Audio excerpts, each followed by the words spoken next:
Here it is for you guys. Enjoy. Welcome to We the Thunder. It's Shooter. It's Schoolie. And the Stash. Mustache lip. Tender kiss. What that's from. But here we are celebrating a week of undefeated Lightning hockey. Not only are we going to break down 3 pretty good games by the Bolts, but we are going to crown a new queen. So if you're in the Queen of Boltsville competition, I see a couple of you already in there.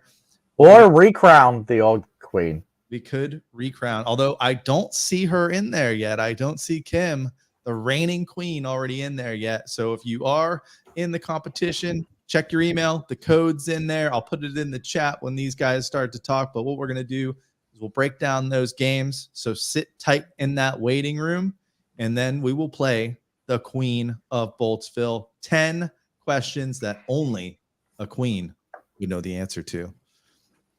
All right, so let's go through some of the games. I think the biggest news this week was that all 3 of us went to a game on Tuesday. Yeah. In Emily Arena. And we won. The Lightning were victorious. Yes, that happened this week. Finally, the curse is broken. The We the Thunder curse is broken. But that was the Wild game. You had the Stamkos initial, his first time back since scoring 500 goals. So he got a golden stick. The kids got golden sticks. They got golden pucks. Pucks. I was waiting for the golden Zamboni to roll out on TV. It never happened. But a nice ceremony before the game for old captain. Another one for the Cap. What'd you guys think? Again, Carter stole the show. Yeah.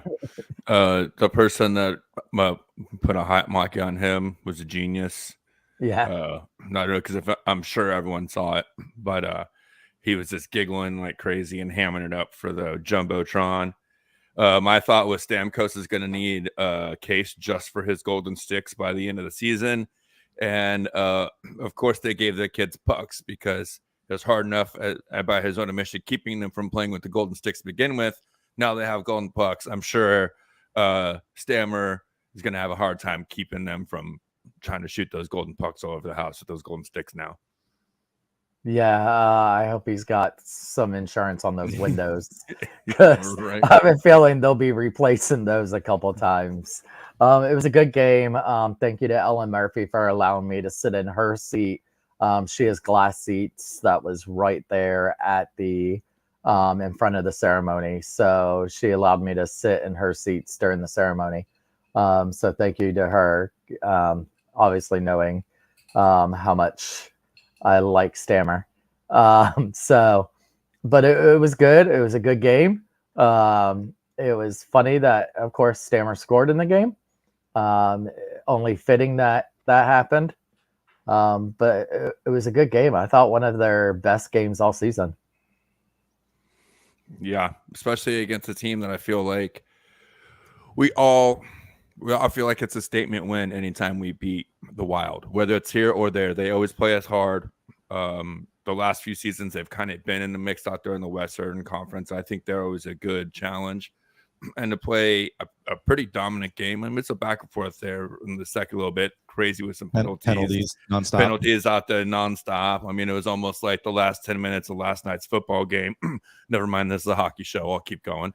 But yeah, so it kind of threw that off there in the second. But the third period, I mean, great hockey, shut down hockey from the Lightning, and they did what they needed to do there. I mean. I don't out of that game now, and and the ceremony, it's like it's great you get to be there, but it's like, how many ceremonies are we going to have this year? He's got one more. It's April getting pretty 15th. awesome, right? Yeah, April 15th. 1,000 games. So the icing on the cake for this game it was tie game going into third period, really in the final 5 minutes of the game, and of course, who scores the game-winning goal? He had to. There was no other choice this game. I also thought it was funny, Corey Perry with the 2 tips After Evan, our guest last week, was kind of talking a little, not smack about him, but saying how he was kind of underperforming this season. Corey Perry has stepped it up the last couple of games on his homestand, and it started in that Wild game. But I thought it was interesting to see, how they played the Wild after having their hands full with them last time. But there was also that trip where we think they were sick, and it was back to back. Another pretty funny part was I'm sitting next to Stash, and I'm like, we're both like, why is Maroon taking the face off? And he's like, not even bent over. I'm like, what is he? What's going on here? And before, I guess it wasn't before the pucks drop, but as soon as the puck drops, Nick Paul is dropping his gloves. And I forget who he was throwing down with, but it was a premeditated Pat Maroon face off because Paul wanted a piece of whoever he fought. And then Vasi also hit 250 wins in this game too. Yep.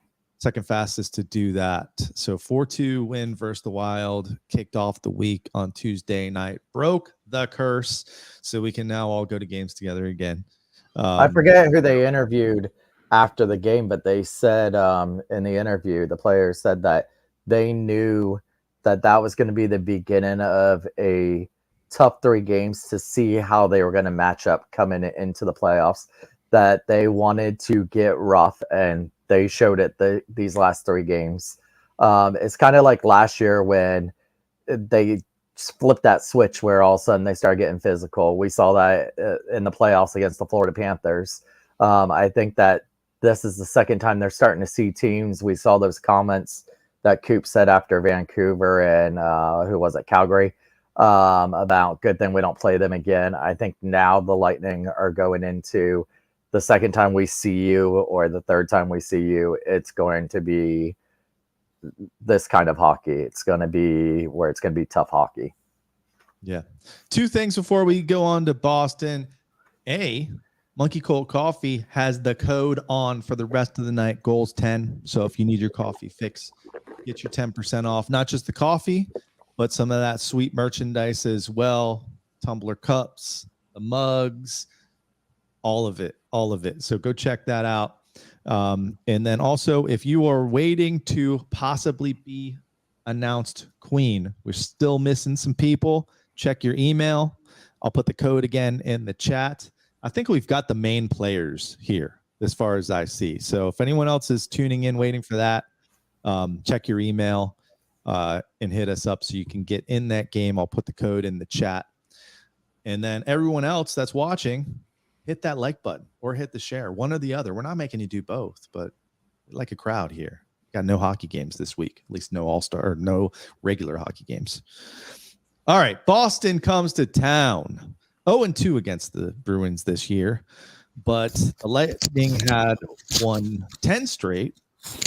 The Bruins have won 10 straight at home. Correct. The Bruins had won 7 straight on the road. Mm-hmm. Something had to give this game. And it was Hagel with the early power play goal to take the lead. Then you saw in the second period, and I wanted to get your opinion on this because the fan base was a little bit split on this one, but Vasi gets run into at one point in this, and Sergei does what Sergei does and gets his revenge and cross-checks the guy who ran into Vasi about 5 or 6 times. There you go. It was gonna be a penalty the end of that. On the Bruins player, it was going to be a penalty. Correct. Sergei then took a penalty for the retaliation.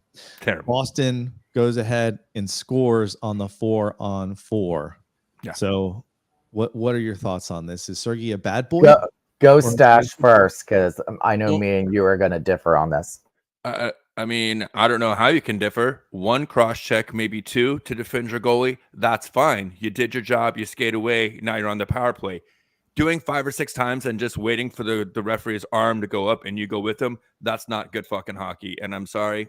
If you think he did the right thing there, I think you're wrong. Period. Well, Point blank. That's a power play for the best power play in the league. Best power play in the league. It would have been.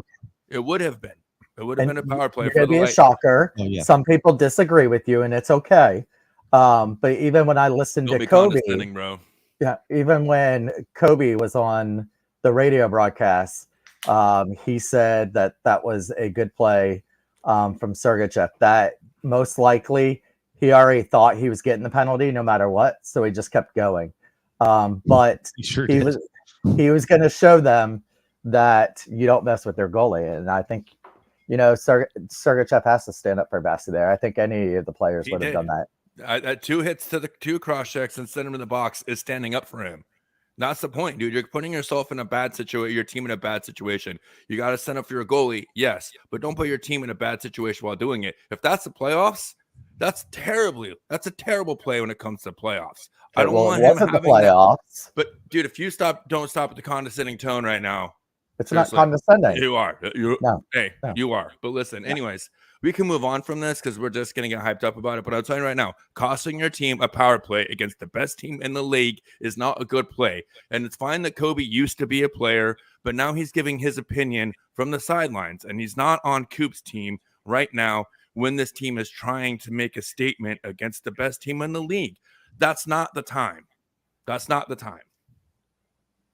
That's all I'm saying. And they won't call in the playoffs, Mike, because they won't call goalie interference in the playoffs either. So the fact that they even called the goaltender interference is pretty shocking to me because, once again, we have no idea what that penalty is. But that's what I'm saying is some people disagree with you, Stash, and that's fine. You think it one way. I think it was a good play my way. You can't say, no, he shouldn't have done that. I mean, right. And I can say I think it was good. It does it all the time. He does it all the time. And his kid did cost the team a goal because it went 4-on-4 instead of 5-on-4 in our favor. So it did cost the team something. Right there. They scored on the 4-4. So you don't know if it would have been a goal. It doesn't matter. You take away momentum and a power play from your team. How is this even like a hard thing to comprehend for people out there? Your team was going to go on the power play. You have one of the best power plays in the NHL. It was a good thing to go and make a play on the guy. And if you get called on the first 1 or 2, then that's what happens. But you don't sit there and then keep on doing it until the arm goes up. You make your statement and you skate away. That's what you do. That's all I'm saying. I'm done. I'm not saying they would have scored. That's what I'm saying. But what they did do is he put his team in a bad situation. No, it would have been a positive situation. He now put it in a neutral or a better situation because now that took away momentum and, to me, takes away the punishment of that guy running into our goalie. Do you think he cares that he got cross-checked 2 or 3 times? No, he doesn't give a shit. What he does care about is that, now Sergei's going in the box with him and it's 4-on-4 instead of his team being down a guy. I guarantee that guy from Boston and their coach was happy that it was now a 4-on-4. He didn't give a shit that guy got cross-checked a couple of times after he ran over. So what statement did you really make? How are you really protecting our goalie? He would have done it again, and it's Marchand. Marchand was going to do it again. Like, I'm telling you, you're not sending that message. Whatever. I don't think you're sending the message everyone thinks you're sending by cross-checking the guy a couple more times and getting a penalty and costing your team a 5-on-4 opportunity. I don't. So I guess we'll leave it at that. To me, it kind of goes back to it's a pattern. I'm sorry. And that's what I really wanted to get to before I got kind of going back and forth with you, Thomas. But to me, it's also the pattern of Sergachev. If this is the one time, then okay. But he consistently does this. He consistently takes away power plays from his retaliation, and he's always keeps making these slight mental mistakes to me that keep showing an immaturity that makes me nervous about him still going forward, where I know he has only played this many games and this and that. But I'm just saying right now, to me, it's a pattern of behavior for him. And that's why I think it's more egregious, or why I'm more passionate about it than if it was, say, Corey Perry that got that penalty, or Pat Maroon got that penalty, or one of the guys that is kind of supposed to do that and then also isn't as big of a deal also going to the box in a 4-on-4 situation. You know? Cole's just as done with the penalties. But I mean, at that point of that moment, I thought it was fair for what he was doing. Does Sergei make stupid plays a lot and get called on penalties? Hell yeah, we agree on that one. No. It's the same thing I was going back and forth with Audie and some of the Calgary folks with a couple weeks ago, when it was Uyghur that wouldn't drop the gloves against Bogo. Yeah. And then what did he do? He got his team a power play because he didn't drop the gloves. And Bogo did. And Right. they ended up winning that game. I don't think they scored on that power play, but to me, I'm going to go all meta on you. It's bigger than just that play. It's about the entire team and how they all come together and how much they respect each other. Because you think Uyghur has that much respect from his own teammates after refusing to drop the gloves? You know that Sergachev will do pretty much anything for Vasi and his teammates. And I think that makes the team so much stronger together when they know that everyone on this team's got each other's back. So I think it's a lot deeper than just like, oh, he went to the box and he shouldn't went. We could have had a power play, which you're right, could have gone up 2-0 on that. At the end of the day, it all worked out.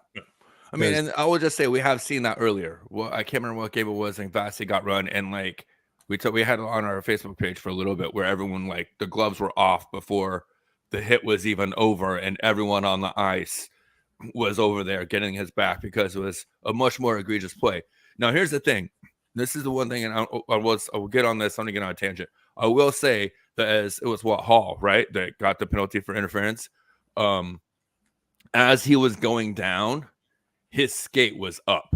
Like he was on, it looked like he was almost like intentionally trying to let that skate go high towards Vasi. You know what I mean?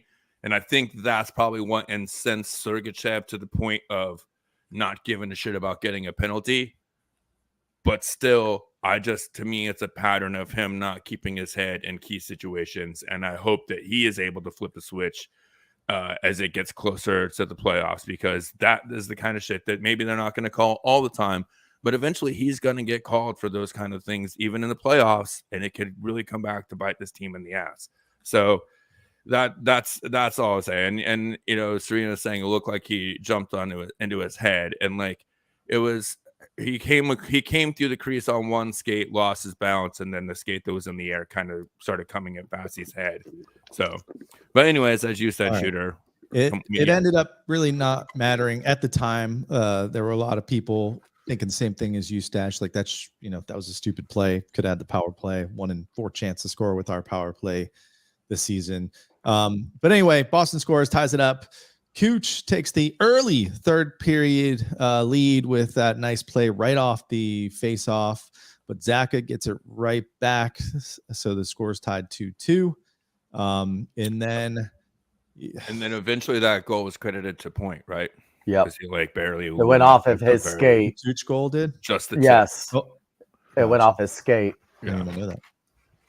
Yeah. So it's a goal for Point with assist for Cooch and Stamkos on that. And then without much time left, Boston's defender runs into the goalie Olmark, and Hetty finds himself with a puck at the top of almost at the blue line, and just shoots it right in because the goalie is on the ground. And good thing Braden Point got an assist on that play, because it was all due to Braden Point streaking right towards the net. The defender didn't even know what to do and ran into his own goalie.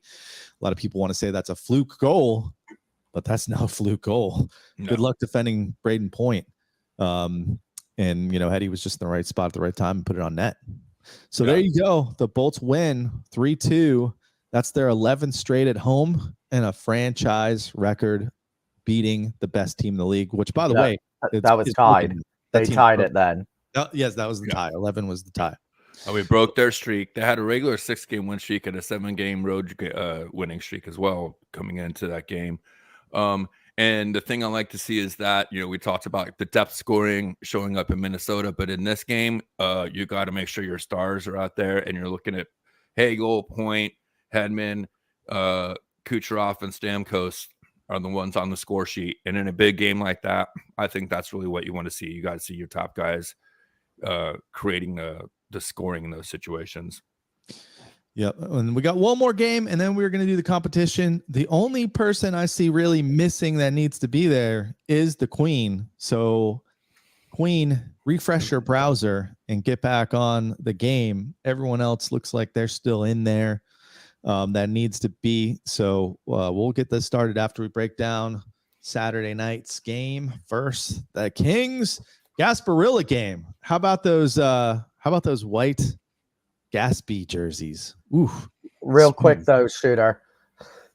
Excuse me. The Boston game was the last time that they were doing the retro jerseys. What was their record in those? 5-0-1 that they finished the season. Not bad. Not bad at all. That's what I said. After haters, bring them back. Stash and who was it? Said they should be our full-time ones next season. Was it Greg? I think it was Greg. I think it was Greg Wolf.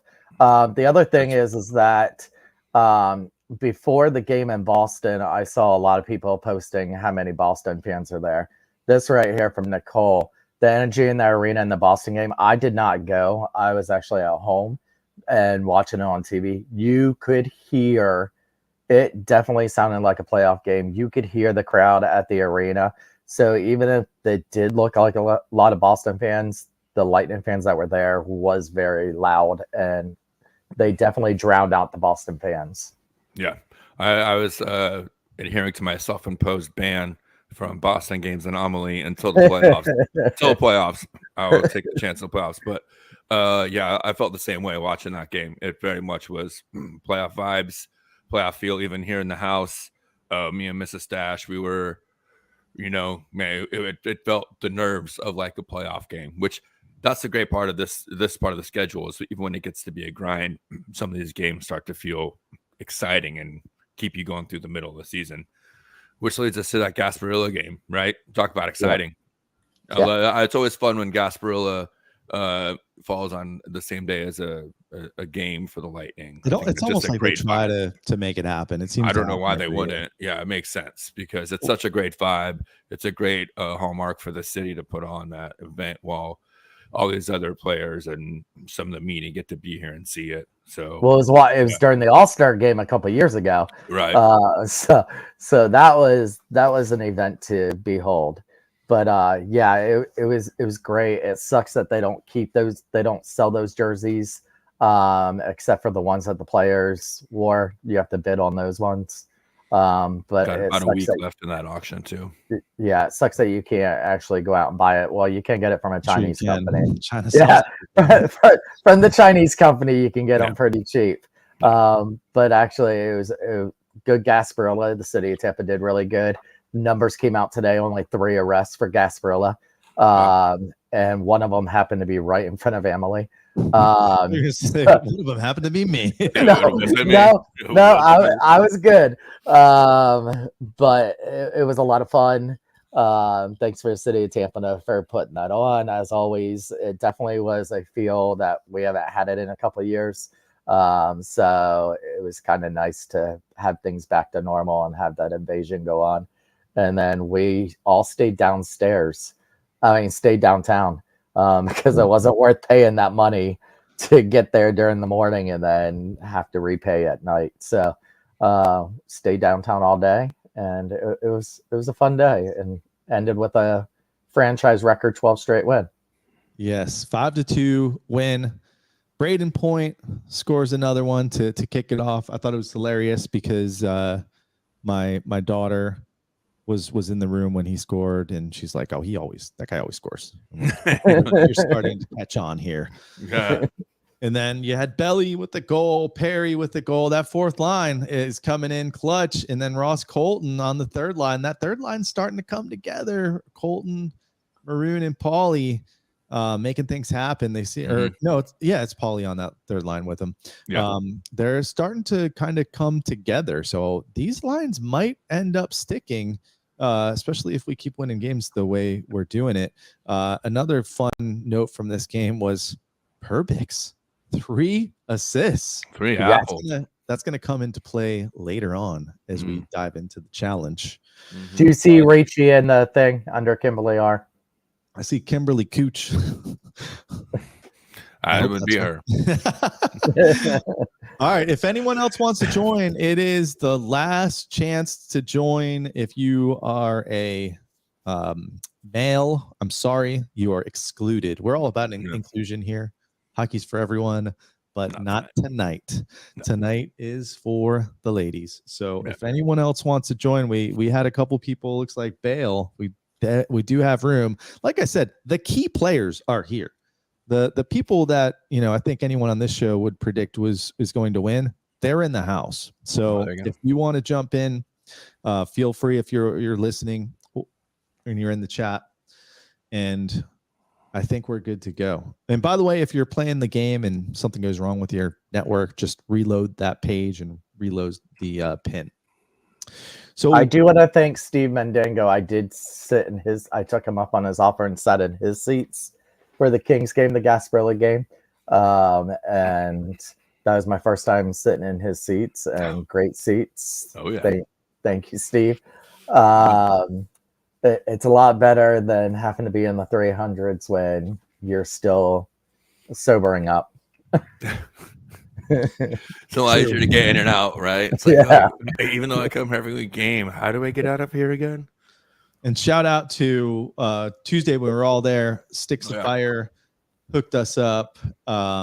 Me and Stash. We had Gene from Buck What You Heard, which does a show on our Facebook page on Wednesday nights. He actually lives in Arizona, but was in town for Gasparilla, of course. Mm-hmm. So go check out his show. I don't know how much. The Bucks are kind of done now, so I don't know if he's even going live tomorrow. But we also had our buddy Monty there. We saw the Queen, Kim there. Mike Sneed, we got to hang out with a little while, so it's good to see everyone. And honestly, that was probably one of the best times I've had at a game all season. Yeah, it was a great day. We got to meet up a little bit early. We stopped by and did a little bit of networking, got a little bit of kratom, did a little, all this, and then it was a great time, man. It was fun. So shouts out again to Sticks of Fire for that's the third or fourth time they've hooked us up with tickets this season. So we suck for not talking about them more, but it's always a great time up there, and especially in games like that, like that Tuesday game, it was still almost a playoff vibe. Well, not as much as Boston, but that Tuesday game was still kind of a playoff vibe. So that was a great time. And the curse is broken. That was the best. And the curse is broken. Yes. All right. Are we ready to crown the queen? What we have here is 10 questions about the Tampa Bay Lightning. They are not easy questions. And you are rated on how fast you answer. So you can Google the answers, but you will get a lower score. So pick your poison, how you want to play this game. Hopefully you guys are all paying attention to your phone right now, because we are going to start the Kahoot for the Queen of Boltsville 2023. What a hoot. The winner gets a customized shirt and some tickets to a hockey game and more. First question, which player has played in the most games for the Tampa Bay Lightning? Which player has played in the most games for the Tampa Bay Lightning? Steven Stamkos, Marty St. Louis, Vinny Lecavalier, or Freddie Modine? Somebody's played in the most games. You got 5 seconds to answer. And guys, you can answer in the chat, because by the time you do it, the girls would have already decided. So if you guys want to play at home. With Vinny Lecavalier, which is the correct answer. So we've got Stephanie taking the early lead. Sarah B right behind. Next question. Which player scored when Steven Stamkos scored his 1,000th point? It wasn't Stamkos. I should have made that one of the options. 1,000th point was an assist. Who scored the goal? It was only, what, a month ago? 2 months ago? 1,000th point, not 500th goal. 2 months ago.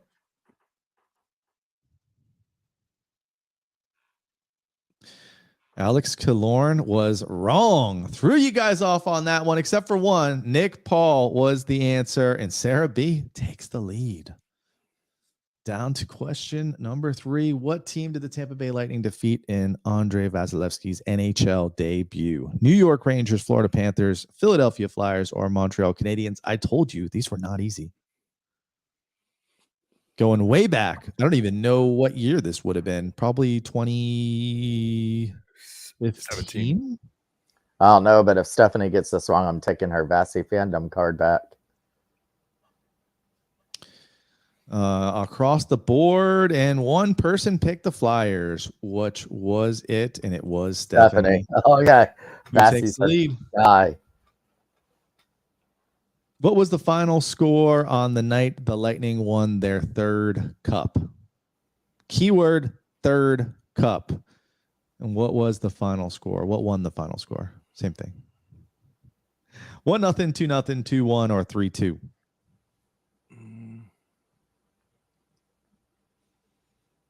2-0, wasn't it? It Oh no, was 1-0. 1-0. Third cup. Schooling. I knew it was a 0. Joyce is on the board, but Stephanie has taken the lead. I don't know what happened to the Queen. Yep. She's disappeared. Wi-Fi issues or something. Who was the Lightning's first general manager? Hey, I was watching the oh, that was a quick answer. Phil Esposito. 3 people got it right.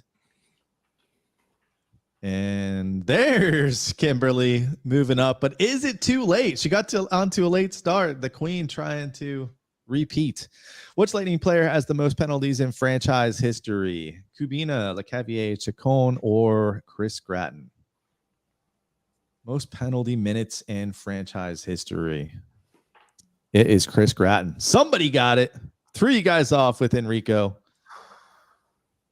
And it was Sarah gaining ground on first. We're at question 7 out of 10. What city did Stamkos score his 500th goal in? You all better get this one right. And quickly. This is the easiest question of the bunch. Wow. There we go. And someone got it wrong. You missed it. Wow. You missed it. Vancouver's correct answer. And Sarah and Stephanie neck and neck pulling away with this one. Question 8 out of 10. Besides Vasi and Hetty, what Lightning player has won a Conn Smythe trophy as a member of the Tampa Bay Lightning? LeCavier, Brad Richards, Marty St. Louis, or Nikolai Habibolin? This should be the easiest question of all 10, personally. This is going back to 2004, though. So yeah, you gotta know a little bit about the history. You should know your 04 lore. If you want to be the Queen, you should be the 04. There it is. Brad. There you go. Everyone with the answer got it right. All right, we're down to the final 2 questions. Which player is second behind Kucherov in assists this season? Stamkos, Point, Hagel, or Kucherov? Assists. Obviously, Kuch, over 50 assists, is in first on the team in the league. I don't know this answer. Behind Kuch. I know who I think it is, but it is Steven Stamkos. Mm-hmm. And 2 got it right. And Sarah is close here to Stephanie, but can Stephanie hold her off with the last question? How many seasons of the Bolts? How many seasons did the Bolts finish the regular season with a winning record? How many seasons did they finish with a winning record? 20, 16, 19, or 14? They're on their 30th season. Yeah, this is season 30. If you guys haven't paid attention to the center ice logo. Winning record in how many of those seasons? The answer was 16. Not too bad. Who's the winner? And here we go. Third place. Oh, the Queen. The Queen's reign is over. Sarah B was second. And there you have it. Stephanie must have been the one that got the last one. And we have a new Queen. Stephanie, congratulations. Now, the question for you, Stephanie, is are you willing to call into the show? But let me give you this first.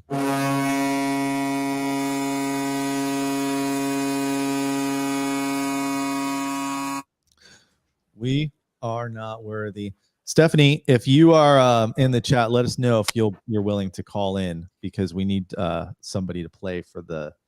She said, yeah. Congratulations. All right. So let me get you the number. I'll flash it on the screen here.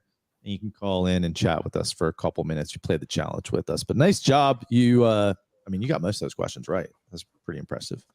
I still think the Queen must have had some sort of connectivity issues because she missed the first couple questions. So she'll always have next year to come back. I didn't think anyone was going to dethrone her, but it happened.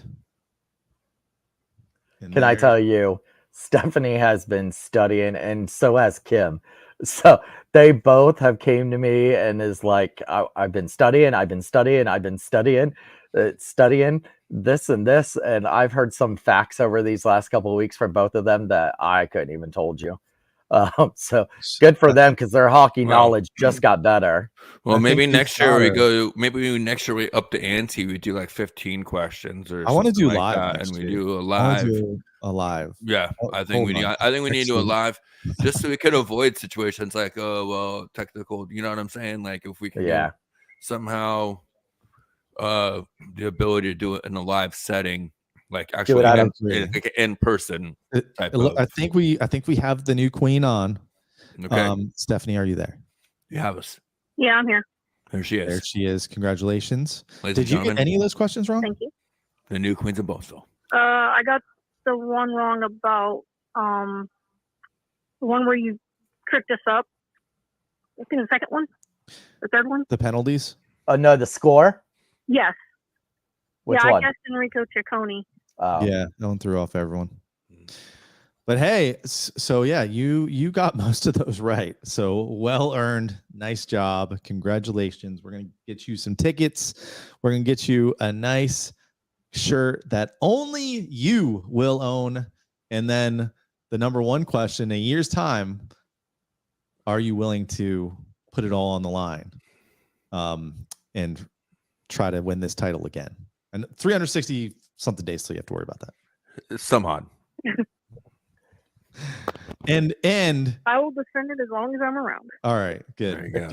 Because we might do it live. We might put you really on the spot. She's saying that after she just had her pacemaker renewed, so she's good for a couple more years. Cool, deep cuts. All right, so congratulations. Thanks for playing. Thanks everyone for playing. It's a lot of fun. Had some no shows, but I think they got scared. I knew out of the people that were gonna play, I knew like the top 4 we had there. So well done again. Now what we want you to do is just stick around for a couple more minutes and play the challenge with us. You've played in the chat, but now you're gonna play verbally with us.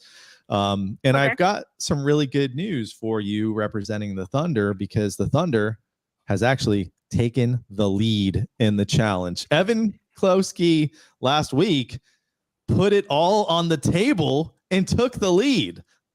You had points versus the Wild. He had Kucherov, and Kucherov at 2 points nonetheless. Double points for him. Penalty minutes versus Boston. He had Perry, who had the fight, hence the 5 minutes of penalties. Point for him. And then points by defensemen in the game on Saturday versus the Kings. Nobody guessed our guy Perbix with the 3 assists, so nobody got points. So that actually puts the Thunder for the I think the first time this season in the lead. 15 points, Stash 14, Schooley 13. Somehow I only have 9. Yeah, it's the second time. The last time that they took the lead is when it was the Twitter polls. I won't forget that. Okay. Well, let's start off with one of the only games that's happening this week. That would be the All-Star game, the All-Star festivities. And we're going to talk about the actual game. We want to know who is going to win the All-Star MVP. And along with that, for a bonus point, how many goals will that player play? Remember, if they're gonna win the MVP, they're probably gonna play in 2 games. So we'll take goals scored or saves, because a goalie can technically win the MVP of the All-Star game. So if you like, I can do some quick work here and pull up the roster. I got it. You share it? Yeah, I got it. Share it on the screen. Yeah. No. Let's see here. Oh wait, yeah, I can. As soon as I figure out how. No, because he's got his up there. You can. Well, you can add another one. There you go. I gotta find it too. I don't have a good list of it. Oh, are we going to talk about the big league-wide news that happened? Looking at this list and seeing a player that is Bo Horvat has been traded from the Canucks to the Islanders, so that's not super great for us. because that guy's good. Can you guys Not see too that? worried about him. He I mean, can't it's still the arrow. Islanders. It's still the Islanders. I mean, obviously, we're not that scared of the Islanders, but The funny part is that he is Vancouver's representative for the All-Star game. right, exactly. So now Vancouver doesn't have anybody at the All-Star game. All right, Schoolie, you got it up here. Can you see it? Yeah. Yeah. All right, Okay. Stephanie, since you are the queen, we're going to let you choose first who's going to win the MVP of the NHL All-Star game.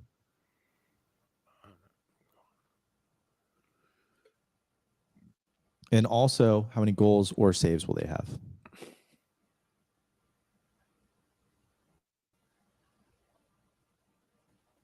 Are you taking a gander at Schoolie's list Yeah, here? I'm looking at the.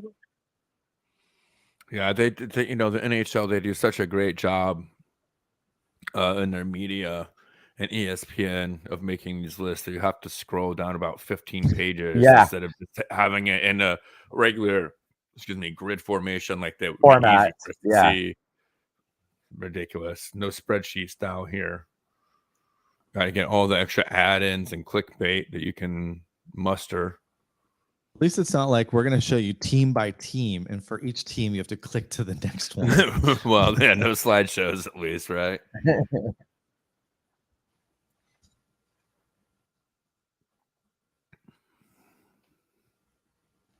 I'm gonna go I'll go Con ahead McDavid. Oh, go ahead.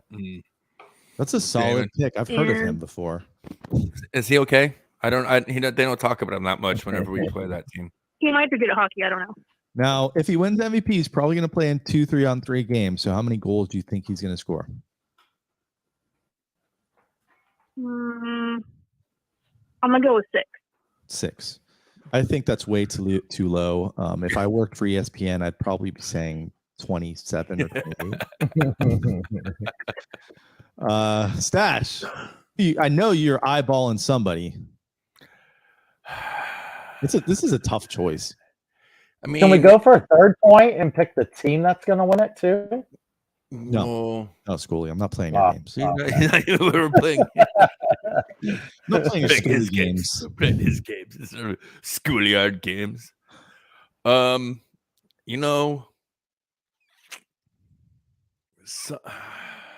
Something about it. I'm gonna go with the marketing here, and I don't know, man. I don't know if I can do this. Podcast listeners, just No, well, listen, because I'm thinking about going with the defenseman. I'm thinking about going with the defenseman.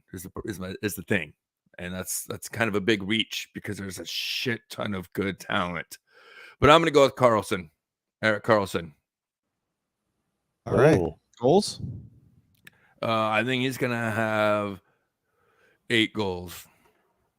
8 goals. He's gonna freaking tear it up. I like it. Yeah, I Schoolie. think so. 3-on-3, hell yeah. Who you got, Schoolie? I'm gonna go with Tage Thompson, Ooh. and I'm gonna Yeah. say that he gets 4. 4 goals. I almost went with Brady Kachuk, but decided against that. Oh, what the hell's wrong with you? you? I am gonna go with a defender as well. And you guys messed up everything because the sweetheart of the NHL, Cale Makar, is going to win the All-Star MVP, and he's going to score 5 goals in the process as well. Well, all right, there you go. We'll see. I'm sure we're going to talk a lot about the All-Star game. Everyone loves a comeback story though too, and everyone's all about Erik Karlsson right now, and he is playing insane hockey right now. Honestly, and all of his points are basically on special teams too. So it's a hard pick, but like all 4 of our picks are really solid there. So, but don't count Kucher Vasi out. I was just gonna say they both, from the interviews that I've heard and seen, they are both super excited because they are both bringing their sons to the game with them. Nice. And this is going to be the first time that their sons have been able to understand the game. So Vasi even though everybody else didn't want to get elected into the game, Vassy was actually happy that he got elected into it. They were already going to Miami. Sergachev's already there. I heard Cooch and Vassy left today to go down there. So they are super stoked to be having their sons there watching them play this game. So don't be surprised if they do something down there. Yeah, that's cool. Like, especially if they kind of do it as a family trip together. Yeah. The whole Russian squad, if you will. Yeah, I could see them tearing it up and like really. Because listen, lost in all this, we shared it. Shooter shared it. Finally on NHL Network, we got some love for the amount of talent we have, and Kucherov and Jackie Redmond finally was like, "Yo, why is this guy flying under the radar right now when he leads in assists and is third in scoring, and like he's averaging well over a point per, like he leads the league in at home points per game over Draisaitl and McDavid by like 0.2 right now. Like it's insane. And we talked about it with Double E. We talked about it with all three of our last guests, Casey, and this team doesn't get the recognition it needs to have in the national media because Robo and all these Flash Makar, all these other guys are getting the love, and it's kind of sad that even Stamkos and his 1,000-point season, 500-goal season is kind of getting overshadowed, even by Ovechkin. Even though he's getting 800, he's still not going to break Gretzky's record this year. You know what I mean? So like, it's something to get to 800. That's insane. But like, Stamkos by any means should not have been buried the way he was this season with the milestone. Or point. He's reaching. Point. Exactly. And points been incredibly diminished as well. So, I mean, it's good, but I think it would be great for those guys to go down there and have a good showing. And I was going to say, if we were going to go with assists, like I think Cooch is definitely going to probably win the MVP because he's going to have like a dozen assists. He could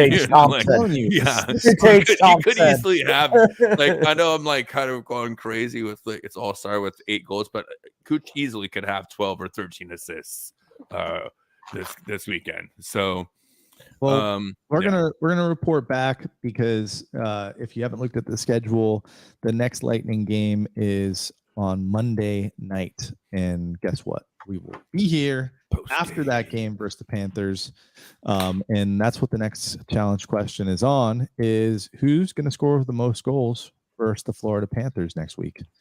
We'll let Stephanie answer first. Braden Point.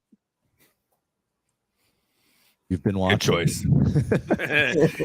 he scores goals. I'm going to say Hagel. That guy's on a tear. Most Ash. goals, specifically against Florida. It's there, right? It's an away game. Yes. Yeah. A lot of fans are going down for the All-Star game and staying down there for that game. That's what I should be doing. But anyways, I kind of like Perry right now, man. I'm thinking Perry is going to have another multi-goal game down there against those wannabe contenders down there. I'm going with you. I'm going with the hot hand. I'm going with Ross Colton. Nice, the boss. I thought you were going to say Perbix. Ross Colton's been heating up for the last. I almost went Stamkos.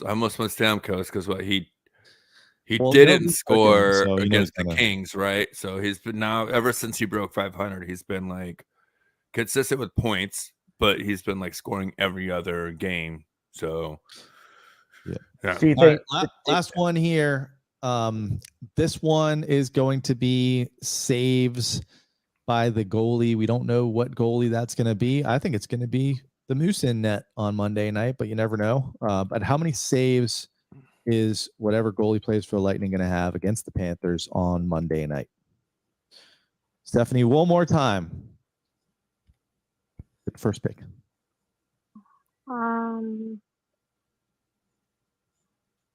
38. 38. 32 for me. I'm gonna say 29. 9, 38. I'm gonna go 35. Right in the middle. All right, that does it for the challenge. So, like I mentioned, we'll be back on Monday night after that game to talk about what's happened. We'll talk about the All-Star game a little bit as well. Our first post-game show. Oh no, I guess we did a post-game show earlier this year, right? This month. Yeah. Yep. So our second post-game show of the year. Stephanie, we will let you go now, but hey, thanks for listening. Thanks for playing. We will be in touch with you. Gotta get your shirt size and all that good stuff so you can represent. Okay. But well done. That's not an easy quiz that you just aced. So congratulations. Thanks, guys. Have a good evening. Congrats. Thank you. We will give her a strike. And I would like to say thank you for our outgoing queen. She will always be the original queen. The OG.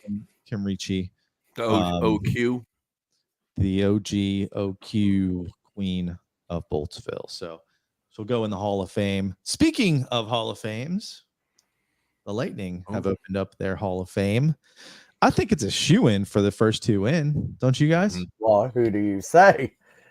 Well, it's got to be Esposito. Yeah. You can't put him on a list without him being first in.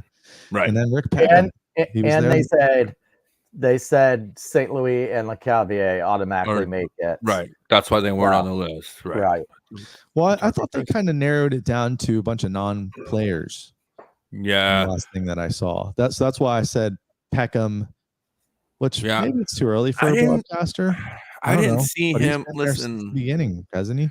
Yeah, and I didn't see him on the list to begin with. I was just kind of annoyed that Hobby Bullen wasn't on the initial list.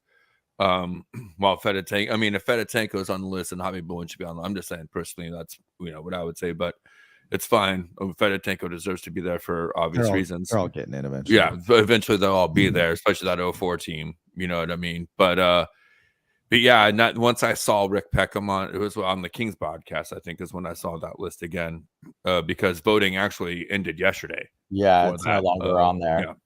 Oh, there you go. It ended yesterday. But yeah, I mean, I could see Feaster maybe going in first as well, for the fans in the know. Well, that's going to be the thing. Who voted? If people were not fans in 04, they're not going to know who Feaster is. Peckham, everybody knows up until 2 years ago, because that's all we knew for TV was Peckham. Right. So once I saw him, yeah, or maybe Crispy, but I definitely think probably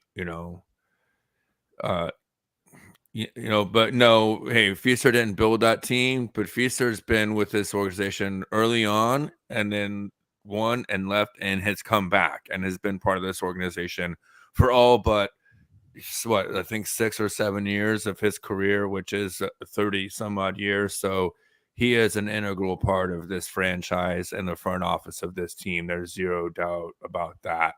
And gets a lot of respect. And especially within the organization, there's a reason why he's back with this organization and why he's on this list that was made by this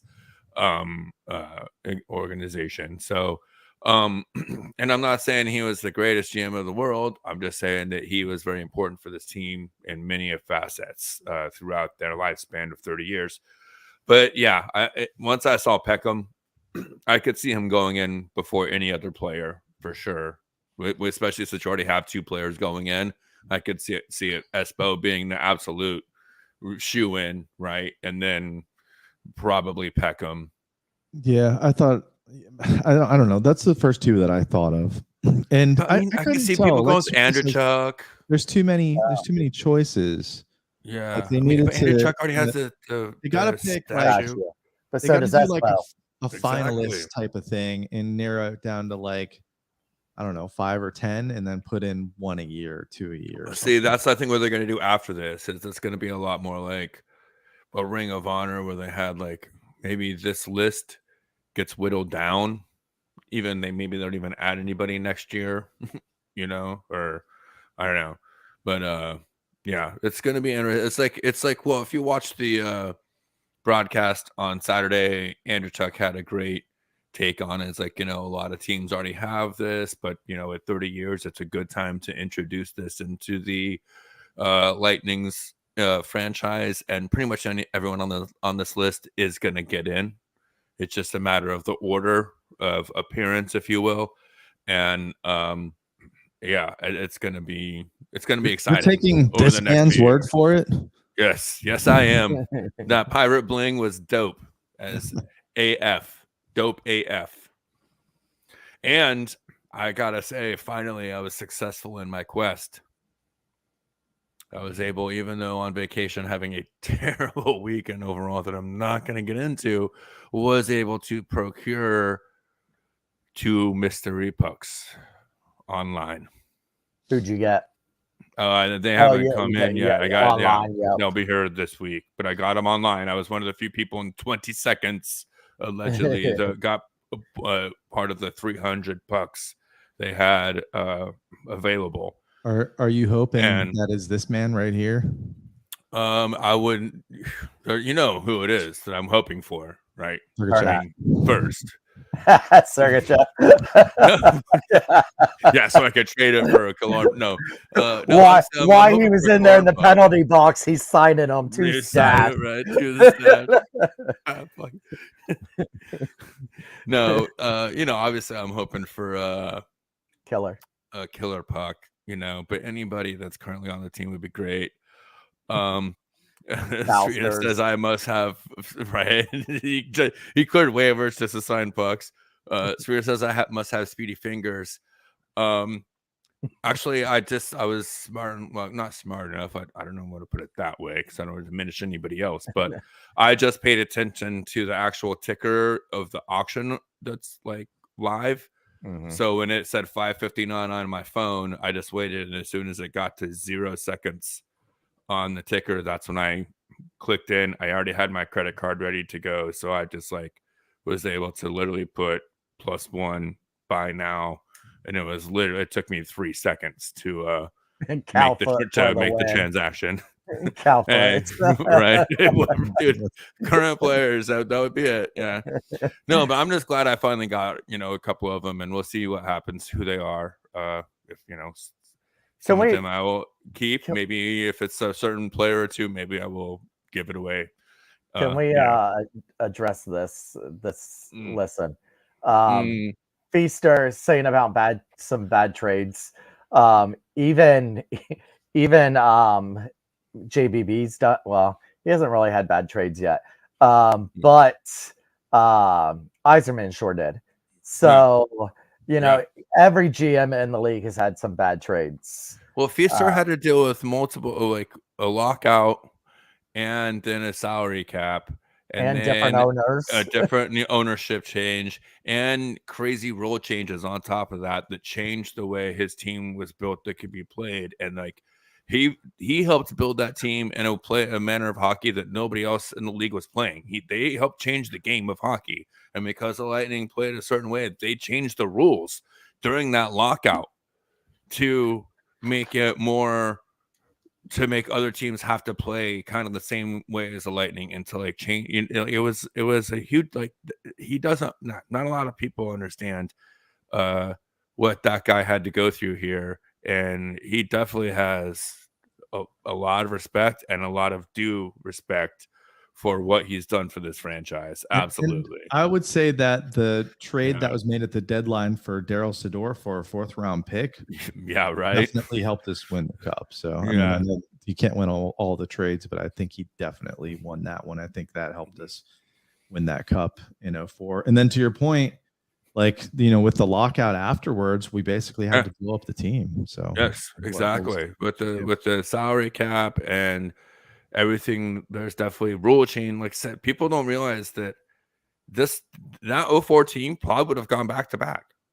It was a good team without the lockout and the rule changes and the salary cap that was implemented. That team would have been able to play almost like the team we have now, 3 or 4 years together. And they had to make play. Dan Boyle, Richards, some of those guys, they had to go. So, those are the things that really hamstrung this franchise was that lockout, really more than anything. So, and then he went and did some things, but he's come back and he's played different roles for this team since then too. So we could do an entire show basically just on Jay Feaster if we really wanted to. If you want a reminder, or if you weren't around, there we go. Thank you. You can watch it tomorrow night, Game 7. I remember like it was yesterday. To be honest with you, I wasn't there, but I was outside watching on the screen. Tonight I watched the Lightning's first game at home, their first win, which I'd never seen before. I didn't live here. Against the Blackhawks. Yeah. Did you go to that game, Thomas? I did not. I was gonna say you must have been about 30 then. So fuck you. No, I didn't even knew the Lightning existed when they had their first season, except I had one kid. You guys probably heard the story, but I was one kid on my bus. I lived up north, and this was when like the starter jacket pullovers were cool. And he had a Tampa Bay Lightning one, and he thought he was hot shit. And little did I know, he fucking was. He was. That guy was living in fucking 2021. Yeah. He was. Yeah, that first game was cool. Like the energy was insane. Yeah. At that game, and like they were high flying. And did you go to the 25-year thing at Expo Hall? No. So the rink was not league sized. It was smaller. Yeah. But when the league came in to measure it, Espo had them push some of those seats back and make it NHL official. And then as soon as they walked out of the building, he pulled the seats back and shrunk the rink again. So and he told that story.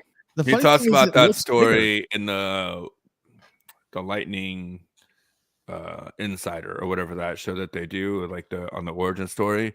Oh, okay, and that's like one of my favorite. It's like, I don't know, I've only heard it once or twice, so I'm glad that he told that story there. But that's something that I've heard, because to me that's classic Espo, right? Yeah, like to me that's like it's like the mafia basically started the Lightning. You know what I mean? That's like a very mafia thing to do. Like, hey, bring it in, bring it up, bring it out. They're coming in. All right, are they gone? They gone. All right, bring it back in. We need the extra 500 seats. That mafia reference hits close to home. So. Maybe we'll do like a whole history of the Lightning and all. Right. Hey.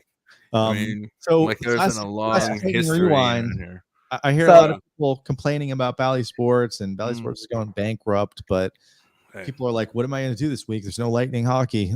There's some really awesome games on TV all week, thanks to Bally Sports. So if they do need a podcast, or they get bankrupt, Bally Sports, where this podcast goes, give us a call. Right. If you need someone to help you from save you from bankruptcy, Bally Sports.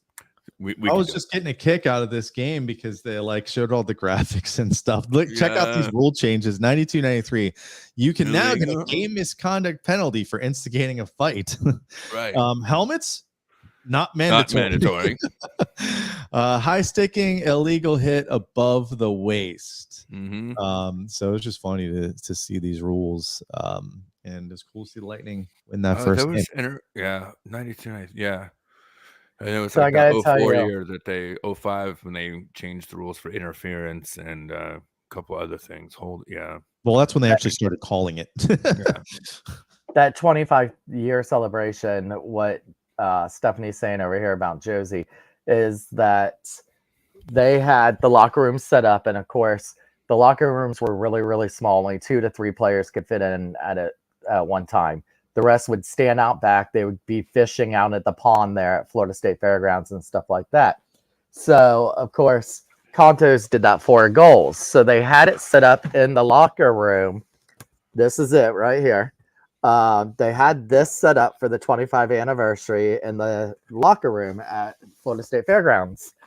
And a gentleman comes up to our friend Josie, who was an usher at the time, and says, do you know what's going on in there? And she goes, oh, it's just some cutout of some guy named Contos that scored 4 goals, and they have his cutout in there. And he's like, do you mind taking a picture with me with it? It was Chris Contos, and she didn't even realize it. And he's like, funny. And so then at the end of the game, since she guarded this thing the whole night, at the end of the celebration, they allowed her to take it home. And then she saw Chris at the next game, and he said, I was wondering where happened to that. And she goes, oh, I have it. And so apparently his brother still lives in town.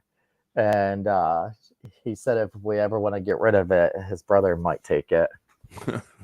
Like, no, I just want you to sign it. Getting rid of that, though. Yeah, no, don't not get rid of it. I want you to have him sign it for me. Does it sleep in your bed next to you? Isn't he the one? Because isn't Contos the one that actually like used to go fishing outside? Like he was one of the guys when they played there that would go fishing back there. Yeah. That's why like that's what it's Inside the Lightning. I don't know why I had a brain fart, but yeah, the Inside the Lightning series interviewed some of those guys during the 25th anniversary season, so they didn't get to go to the, which is really depressing that they haven't done that much this year with the 30 years. I really thought it was going to be more than what they have done, and 21st typically like more of a occasion. But at the beginning of the season they made that big to do. 30 years. And the free events got canceled because of the hurricane. And I think then they did the paid theater event. Yeah, which I'm still pissed I missed that. I should have gone to that too. But anyways, spilled. Sorry, we're gonna want to stay on the cup, so it'll all be okay. The one thing that we haven't touched on is the Perbix sent down to Syracuse. No, just for conditioning. They're still playing, right? Well, here's the thing: is a lot of people didn't understand. They had to move somebody in order for Balsers to be taken onto active roster. Right. So they had to do something. Somebody had to go down to, and Perbix is the only one that doesn't have to clear waivers to get sent down to Syracuse. So they had to send Perbix to Syracuse, paper transaction only, and then they put Balsers on. They activated him. They activated Balsers, put him on waivers. Nobody took him on waivers, so now he will be part of the crunch. Perbix might play a game or two with Syracuse. Vacation for him. Well, and that's the thing is I know he had a planned vacation. So unless they've told,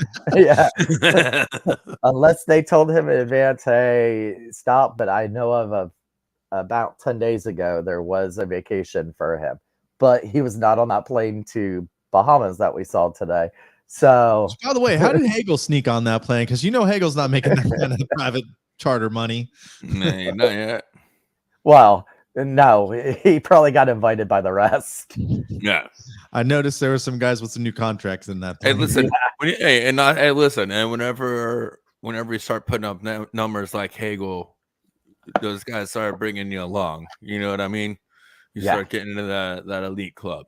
So, and we kind of touched on a little bit, and it's probably about time to wrap it up. But I would just say to kind of wrap it all up, I would, after the conversations we've had with our 3 previous guests, the last 3 weeks, really the month.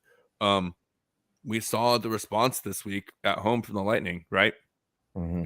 More depth, more consistency. We didn't really talk about that Kings game, but those are 2 absolute fluky freaking goals against Vasilevsky. Could have been a shutout. Personally, all fine. No shutouts in the regular season for Vasi. Let's save him for the postseason for those series clinching games that he's known for. But other than that, I think those lines are really starting to gel into place now that Cirelli is back and got his skates underneath him. That Hagel, Killorn, and Cirelli line is really finding its legs, not just checking like we saw in the playoffs, but scoring, producing chances, and bringing offense to that team as well. We saw depth scoring in the Kings game and in the Wild game as well. So, and Vasi, 3rd star of the week in the NHL, 3-0, 2 goals against, 9-2 save percentage. So Vasi's looking amazing, even with those 2 kind of leaky goals against the Kings. He's still looking better than he has all season, if you ask me. So breaking news. And Hedman also scoring 2 goals. Perbix has been recalled by the Lightning. So he will not play anything with Syracuse. So there you go. It's literally straight a money move to get Balsers through waivers. Yeah. Good to know. All right. So All right. And so so I guess the eye still remains on Nemestikov and seeing if he did get a point. And like we talked about, actually that fourth line played really well. Him with with Belmar and Perry. So yeah, and you see that top line has been Stammer, Point, and Cooch lately. Yeah. And Hagel's moved down to that second line. Yeah, I noticed that the last game, and it really opened up a lot for them also. Yeah. One thing, thoughts go out to Belly and his family. Mm-hmm. The loss of his mom. He looked up to the sky when he scored the other day, and kissed to the sky, and a lot of people didn't know why. And then we found out after the game his mom had just passed away. Bobby Hull, NHL legend, Yes. also passed away. I was just going for Esposito actually said at one point he was the best all-around player he's ever seen. So pretty high praise from a player he played with. Yeah. Cool. Well, guess what? Breaking news at the end of this show for those that stuck around. You already know next Monday night we're going to be on after the Panthers game, post-game style. But on the 13th, we will have Dave Randorf from Valley Sports joining the show for the first time this season. He'll be calling in from Denver when he lands on Monday. And then Jay Retcher, good old Jay Retcher, is going to join us on February 20th. He's been elusive. Slippery. But guess what? He's going to join us on the 20th thinking about him of February, which is also our 150th episode of this show. Holy shit. We got some good shows lined up in February, some more news to probably come along with those as well. So stay tuned. You guys got anything else for us tonight? Shoot, there was something else I was just going to say, and I can't remember. If anybody wants to join Sonia and walk against MS, sign up for Puck MS. She is trying to get a team together to go and walk on April 15th. It costs nothing to join her team, nothing to walk. It's a small little walk. But come and join us on April 15th. Right on. No. I mean, great week of hockey. 12-game home winning streak, set a franchise record. Kind of looking forward to the All-Star game. And looking forward for that Monday game against the Panthers. And also another little sip to Boston losing 3 in a row, by the way. We started the little losing streak for them. Lightning still haven't lost more than 2 games in a row all season. Best team in the league just lost 3 in a row. Take that for what you want. Got 1 out of the 6 points on the road trip. And mark my words, Hugo's our backup next year for Vasi. Great stop, 51 shot shutout yesterday for Syracuse. I think he stopped like 90 something or 70 something in the last 2 games. I think he comes up and is Vasi's backup next year. Yeah. We love Moose, but even $1 million is going to be too much for a backup goalie. We're going to need a league minimum 300 and change, hopefully, something like that. So, it's time to bring up the apparent, the one that's going to be that. Yep. Yeah. Cool. All right. Well, enjoy the All-Star game. We'll see you Monday night after the Florida Panthers game. This has been We the Thunder. Don't forget to be the Thunder. That's it.